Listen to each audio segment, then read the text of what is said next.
Bismillahirrahmanirrahim. Assalamualaikum warahmatullahi wabarakatuh. Alhamdulillah wassalatu wassalamu ala Rasulillah wa ala alihi wa sahbihi wa mawalah. Amma ba'du ikhwani wa akhwati fillah rahimani wa rahimakumullah. Insyaallah taala pada kesempatan kali ini kita akan lanjutkan kembali ya pelajaran bahasa Arab kita bersama buku Berkenalan dengan Ilmu Balaghah. Sekarang kita akan bahas bagian muqaddimah bab 2 tentang ringkasan ilmu balaghah. Ya, di sini akan diberikan materi-materi apa saja ya yang akan dipelajari dalam ilmu balaghah. Materi inti ya yang umumnya dipelajari dalam ilmu balaghah dalam kitab balaghah. Yang antum buka halaman 8. Di situ tertulis ilmul balaghati ya, ilmu balaghah. Sebelumnya sudah dijelaskan definisinya.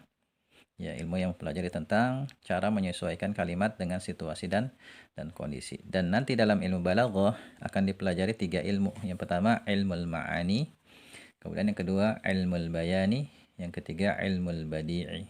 Nanti akan dijelaskan ya pada babnya masing-masing definisi dari ilmul ma'ani, ilmul bayan dan ilmul badi'.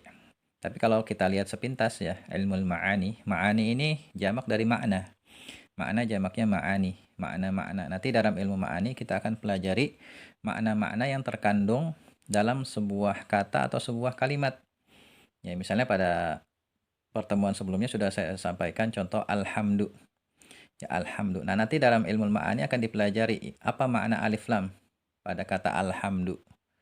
Kemudian misalnya ya susunan dasarnya itu kan ya dalam membuat jumlah fi'liyah, fi'il, fa'il, maf'ul bih kan gitu ya. Misalnya daraba zaidun kalban. Gitu. Tapi kadang ya nanti maf'ul bih posisinya diletakkan sebelum fi'il seperti kalban, daraba zaidun. Nah, maknanya apa? Ya, pada kalimat itu.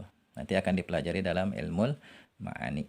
Ya, dan di sini materi-materi yang umumnya dibahas dalam ilmu ma'ani ada al-khabaru wal insya. Ya, khabar artinya berita. Kalau insya itu lawan dari khabar, yaitu non berita. Kalau berita misalnya saya katakan al-masjidu kabirun, itu berita ya, masjid itu besar. Tapi kalau non berita itu perintah misalnya. Uktub, tulislah, itu masuknya insya. Nanti akan kita bahas.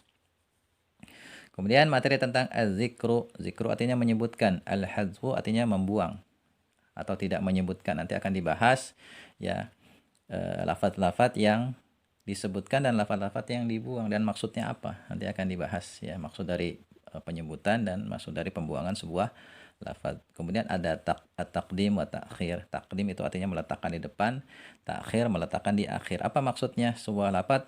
Yaitu diletakkan di depan kalimat misalnya. Dan apa maksudnya kalau dia diletakkan di akhir kalimat? Nanti akan dibahas. Ya, kemudian al-itlaq wal taqyid. Ya, itlaq itu ya akan dibahas kalam yang sifatnya mutlak. Di situ hanya tersusun dari mubtada khabar fiil fa'il. Ya. Kemudian taqyid lawan dari itlaq. Nanti ada kata keterangannya. Ya, ada tambahan kata keterangan maf'ul bi, maf'ul fi dan lain sebagainya. Ya, dan maksudnya apa? Nanti akan dibahas. Ya. Kemudian at-ta'rif wa tankir. Ya, ta'rif artinya menjadikan lafaz itu ma'rifat. Tankir menjadikannya nakirah.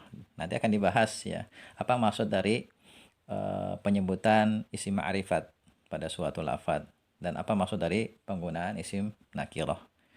Kemudian al-qasru artinya pembatasan atau pengkhususan. Ya, nanti akan dipelajari ya bagaimana cara membuat kalimat pembatasan atau pengkhususan. Ya.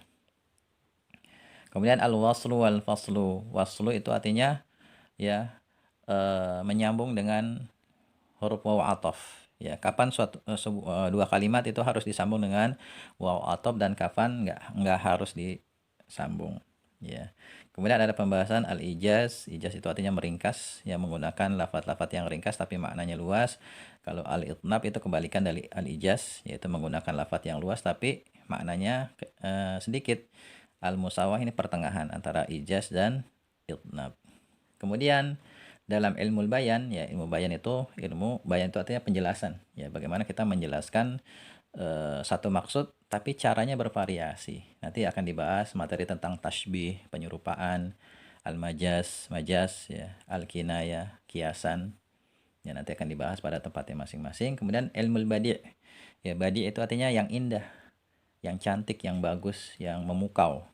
Ya, dalam ilmu badi nanti akan dibahas bagaimana caranya kita memperindah suatu lafaz. atau suatu kalimat biar kedengaran itu enak.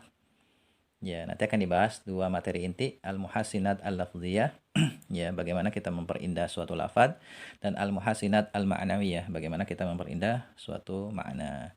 Nah, ini insya Allah nanti akan kita bahas di buku ini, ya, buku berkenalan dengan ilmu balaghah.